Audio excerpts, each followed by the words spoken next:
Halo everyone, Assalamualaikum warahmatullahi wabarakatuh.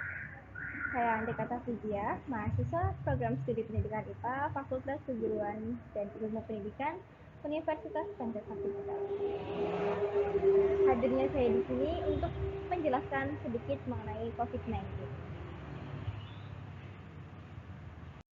Nah, berbicara mengenai COVID-19, COVID-19 termasuk salah satu golongan dari keluarga virus.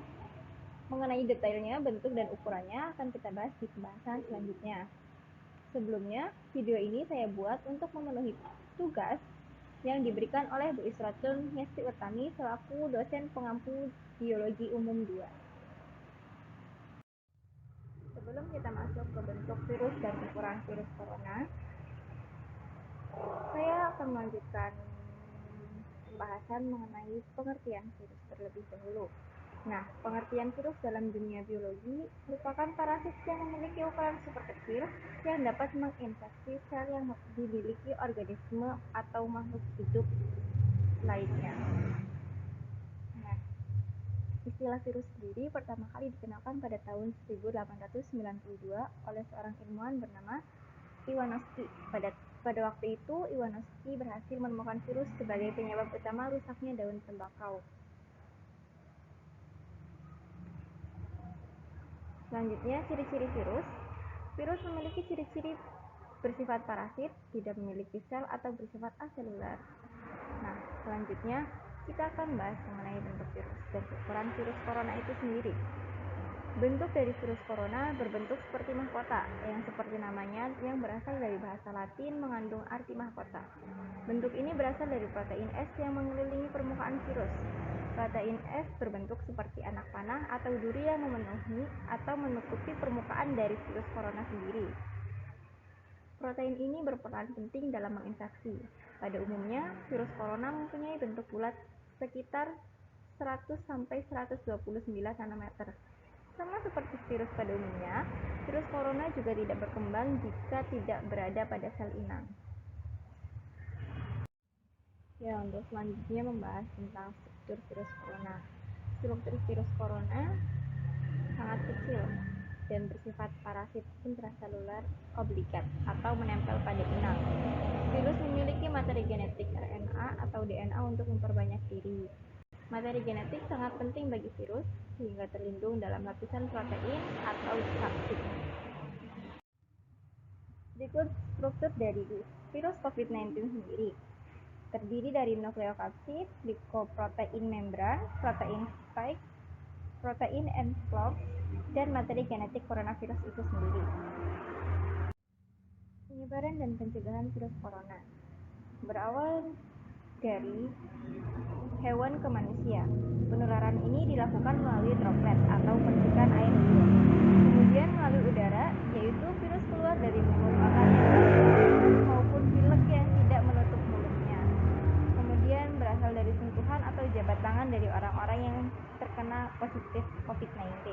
Kemudian menyentuh atau memegang permukaan benda yang terdapat virus dan menyentuh wajah tanpa mencuci tangan terlebih dahulu. Nah, beberapa langkah untuk mencegah virus corona, diantaranya mencuci tangan dengan sabun dan air mengalir minimal 20 detik. Kemudian menggunakan masker jika berinteraksi dengan orang lain atau bepergian keluar rumah. Menjaga jarak sekitar 2 meter antara orang atau menghindari kerumunan. Kemudian menghindari terlalu sering menyentuh wajah, menghindari dari daerah yang rawan penyebaran virus, dan menutup mulut ketika Anda batuk maupun bersin atau ketika sakit. Kemudian membahas mengenai vaksin. Vaksin adalah bahan yang digunakan dalam menstimulus atau merangsang pembentukan antibodi yang dimasukkan ke tubuh manusia melalui mulut atau lewat suntikan. Menurut Hidayat, vaksin adalah bahan yang dimasukkan ke dalam tubuh melalui suntikan yang contohnya seperti vaksin campak, DPT, dan BCG, serta melalui mulut seperti vaksin polio yang berguna untuk merangsang zat antibodi.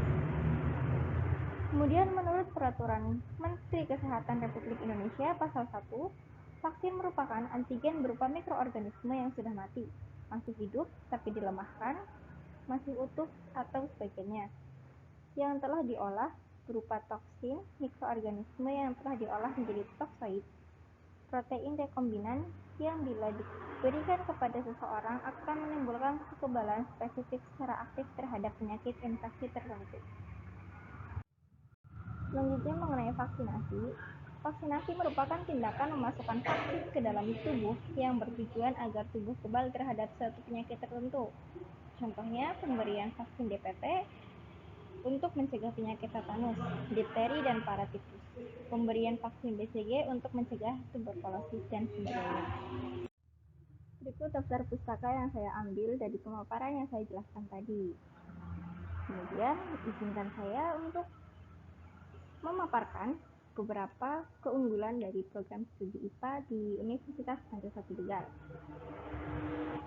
Di antaranya kualitas sudah terbukti, meskipun belum ada lulusan. Akreditasi pertama pendidikan IPA langsung meraih akreditasi B. Kemudian mahasiswa pendidikan IPA mampu meraih prestasi di tingkat nasional maupun internasional.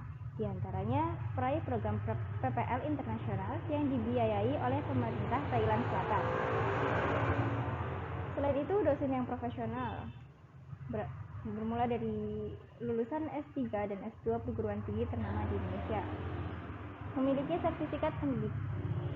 Beberapa dosen menjadi asesor reviewer, penelitian Kemenristek Dikti, dan asesor BNSP.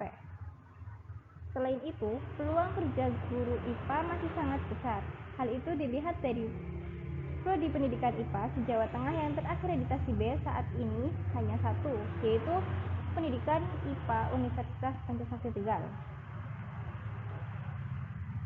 Selain itu, biaya terjangkau, tersedia berbagai macam beasiswa, sarana dan prasarananya lengkap, jaminan pengelolaan profesional.